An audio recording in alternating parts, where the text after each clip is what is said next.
Hello friends, అందరికీ నమస్తే. Welcome back to my channel Rajesh world. అందరూ ఎలా ఉన్నారండి? బాగున్నారా? నేనైతే చాలా బాగున్నాను.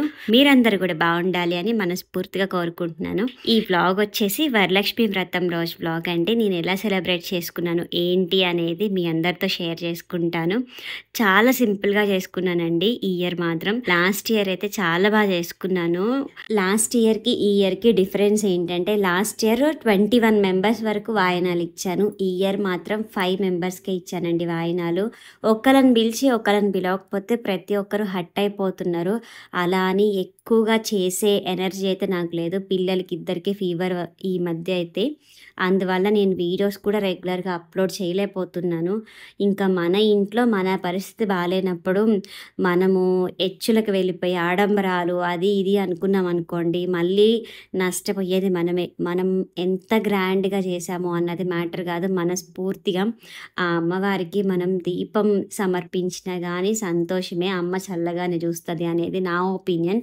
అందుకని నేనైతే చాలా సింపుల్గా చేసుకున్నాను. ఇంకా అందులో మా వారి డ్యూటీకి కూడా వెళ్ళాలి. తను ఆఫీస్కి వెళ్ళేలోపే నేనైతే ఇక్కడ పూజ అంతా కంప్లీట్ చేయాలండి. ఇంకా అందుకని ముందు రోజు నైటే నేను ఏం చేశానంటే మ్యాక్సిమం అన్నీ సెట్ చేసుకున్నాను. నైట్ లేట్ అయిపోయినా పర్లేదు అని. చూస్తున్నారా, మా పిల్లలు కూడా హెల్ప్ చేస్తున్నారు. మా పెద్ద బాబే ఇంటికి గుమ్మానికి కట్టడానికి పూలు మొత్తం వాడే కుట్టాడు. ఇంకా మా చిన్న బాబు మాత్రం మనకి ప్రమిదలు సామాన్లు ఉంటాయి కదా, ఇత్తడి సామాన్లు అన్నీ అక్కడ నేను వాష్ చేసి కిచెన్లో పెట్టాను. అవన్నీ తీసుకొచ్చి ఒక క్లాత్తో నీట్గా వాటర్ లేకుండా తుడిచి నాకు ఇస్తుంటే నేను అవన్నీ పూజించుకుంటున్నాను. అలా నేను అండ్ నా ఇద్దరు కొడుకులు కలిసి మొత్తానికి నైట్ అయితే స్టే చేసి మరీ మొత్తం కంప్లీట్ చేసుకొని లేట్గా పడుకున్నామండి. ఎర్లీ మార్నింగ్ లేచి మనము కొంచెం ఏమంటారు పాచికాసు ఊడ్చుకొని, ఇంకా కొన్ని పనులు ఉంటాయి కదా బేసిక్, ఇంటి ముందు పూజించుకొని ఇంటి వాకిలి అండ్ ముగ్గు పెట్టుకోవడము ఊడ్చుకోవడం ఇంతవరకు చేసుకొని వెంటనే నేను కిచెన్లోకి వెళ్ళిపోవాలన్నమాట. నైవేద్యాలు ఎంత వీలైతే అన్ని చేసేసి మా వారు పీటీ నుంచి వచ్చేసరికి నేను అక్కడ పెట్టాలన్నమాట రెడీగా. మా వారు అన్నీ ముందే చెప్పేశారు, నువ్వు ఇలా ఇలా చేసేటట్టయితేనే ఓకే, లేదు అంటే నేను వెళ్ళిపోతాను, నువ్వు నిదానంగా ఆరాంగా చేసుకో అని చెప్పారు. లేదు లేదు నువ్వు ఉండాల్సిందే అని ఇంకా నేను కూడా నాకు వీలైనంత తొందరగా నేను అన్నీ రెడీ చేయడానికి ట్రై చేశాను. నేను ఇక్కడ ఒక టిప్ ఫాలో అయ్యానండి. ప్రతి ఒక్క సామాన్లు నాకు పూజకి ఏవి కావాలో అవన్నీ ఫస్ట్ రాసుకున్నాను. తీసుకొచ్చిన ప్రతి ఒక్క టిక్ చేసుకున్నాను. అది మాత్రం నాకు బాగా వర్క్ అయింది. మీరు కూడా నెక్స్ట్ టైం ట్రై చేయండి. నేనైతే ఇక్కడ మీ అందరికీ నేను పూజ కోసం తీసుకున్న గోల్డ్ అండ్ శారీ అయితే చూపిస్తానండి.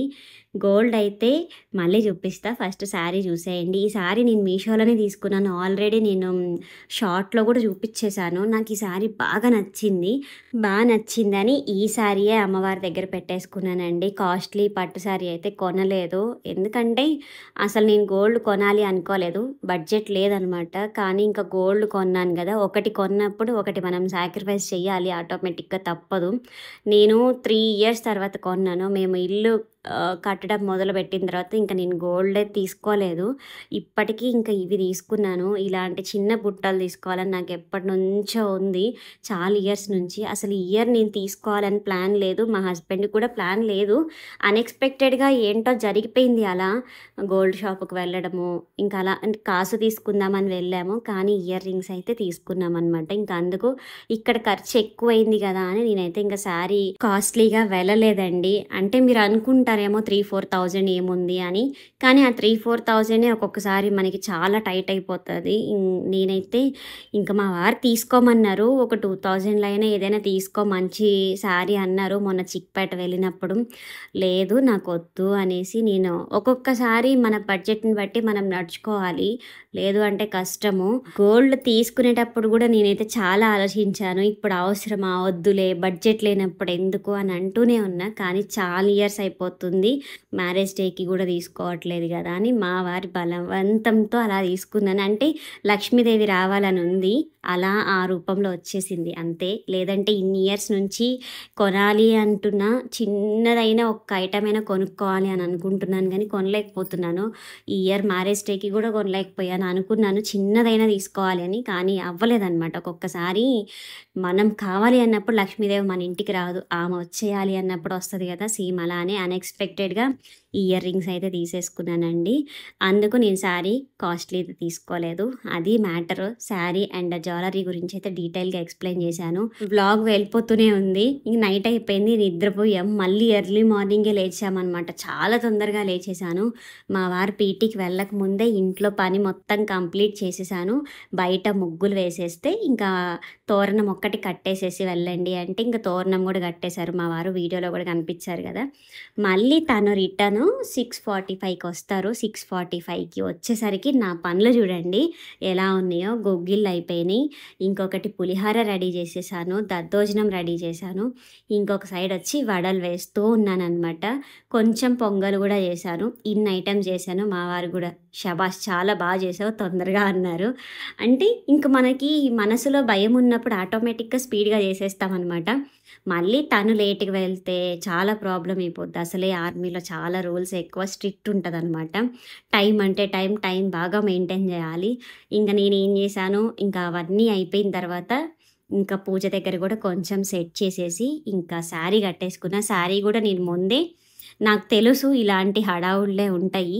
అందుకని నేను ముందుగానే శారీ కూడా రెడీ చేసి పెట్టుకున్నాను కాబట్టి చాలా తొందరగా రెడీ అయిపోయాము. అండ్ పిల్లలు కూడా ట్రెడిషనల్ డ్రెస్ వేసుకున్నారు. వాళ్ళు కూడా చాలా ఎర్లీగా లేచారు. ఇంట్లో పూజ ఉంది అని చెప్పేసరికి ఇంకా మొత్తం పని అయిపోయిందండి. ఇంకా పూజ దగ్గర కూర్చున్నాము. పూజ అయితే చాలా ప్రశాంతంగా చాలా బాగా జరిగింది. నేనైతే అస్సలు అనుకోలేదు ఎలా అయిపోతుందో అనుకున్నాను కానీ ప్రశాంతంగా చాలా బాగా చేసుకున్నాము.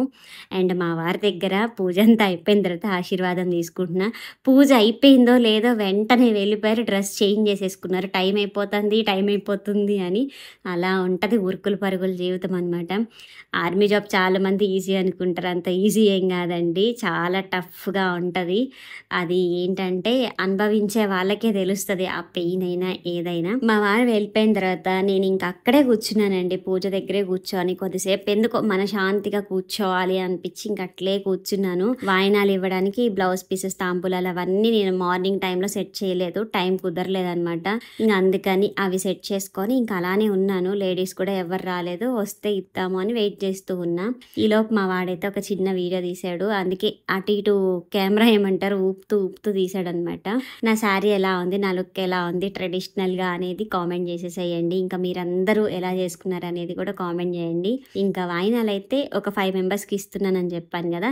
అందులో నా సబ్స్క్రైబర్ అని చెప్పాను కదా! నా సబ్స్క్రైబర్ కొడుకే అనమాట వాడొచ్చేది. చాలా బాగా మాట్లాడుతదండి. ఆల్రెడీ అంతకు ముందు కూడా మా ఇంటికి వచ్చింది ఒకసారి పిలిస్తే. ఇప్పుడు సెకండ్ టైమ్ వచ్చింది. వీడియో అయితే తీయడానికి కుదరలేదు. నెక్స్ట్ టైం వీడియో తీస్తాను. చిన్న పిల్లలనమాట తనకి. తినొచ్చేసి నేపాలీ సైడ్ అండి. మన కల్చర్ చూసి కొంచెం డిఫరెంట్‌గా ఉంటది గదా! మనది, వాళ్ళది. ఇంగ అంతా నేనెలా చెప్తే ఇంగ అలా చేస్తుందనమాట. కొంచెం షాక్ అవుతుంది. కాళ్ళకి పసుపు పూసి, బొట్టు అదంతా పెడుతుంటే. కానీ ఇంటి కింద ఉన్నారు గదా అని నేను పిలిచాను. ఏ భాష అయితే ఏంది అలా అంటే నేను మహారాష్ట్ర వాళ్ళకొకళ్ళకి, కేరళ వాళ్ళకి అండ్ తినొచ్చేసి నేపాలీ, ఇంకొక ఇద్దరు తెలుగు వాళ్ళనమాట. అలా జరిగిపోయిందండి. కానీ ఫైనల్‌గా చేశాను. చూసారా? అలా నేను చున్నీ పట్టుకో అమ్మా అని చెప్తే ఇంక అలానే పట్టుకొనుందనమాట. ఎటు కదలకుండా. మనం చెప్తాం గదా! అది ఆమెకి నోరు తిరగట్లేదనమాట. ఇస్తునమ్మ వాయినం అని చెప్తాం గదా! వాళ్ళకేం చెప్పాలో అర్థం కావట్లే. నవ్వుతుంది అక్కడికొచ్చాం. కానీ ఒక్కొక్కటి ఒక్కొక్క ఎక్స్‌పీరియన్స్ అనమాట. ఫౌజీలో రకరకాల జనాల్ని, కొత్త కొత్త వాళ్ళని అందరిని బాగా చూడొచ్చు. అండ్ ఫ్రెండ్లీగా ఉంటారు. మనం ఫ్రెండ్లీగా ఉంటే మనతో అందరూ ఫ్రెండ్లీగానే ఉంటారులెండి. కాకపోతే ఈ మధ్య అతి ఫ్రెండ్‌షిప్ గూడా మంచిది గాదు. అది మనకేంటంటే తిరిగిచ్చి మనల్ని కొట్టేస్తది. అందుకే ఏదైనా లిమిట్‌గా ఉండాలి. నా పూజంతా కంప్లీట్ అయిపోయింది. ఆఫ్టర్‌నూన్ కొంచెం ప్రసాదాలైతే తినేసేసి రెస్ట్ తీసుకున్నాం. ఇదొచ్చేసి నా సబ్స్క్రైబర్ నన్ను ఇన్వైట్ చేశారని చెప్పాను గదా! వాళ్ళ ఇంటికెళ్ళాను ఈవినింగ్. వాళ్ళైతే ఇలా చేశారండి. చాలా బాగా డెకరేట్ చేశారు. అండ్ కొద్దిసేపు వాళ్ళ ఇంట్లో స్టే చేసి ఇంకా నేనైతే రిటర్న్ వచ్చేసాను. తను కూడా చాలా బాగా రిసీవ్ చేసుకుంది. ఇక్కడితో అయితే వ్లాగ్ ఎండ్ చేసేస్తున్నా అండి. వ్లాగ్ నచ్చితే ప్లీజ్ లైక్ చేయండి అండ్ షేర్ చేయండి. ఛానల్‌ని ఎవరైనా సబ్స్క్రైబ్ చేయకపోతే ప్లీజ్ సబ్స్క్రైబ్ చేసి సపోర్ట్ చేసేయండి. Thank you for watching.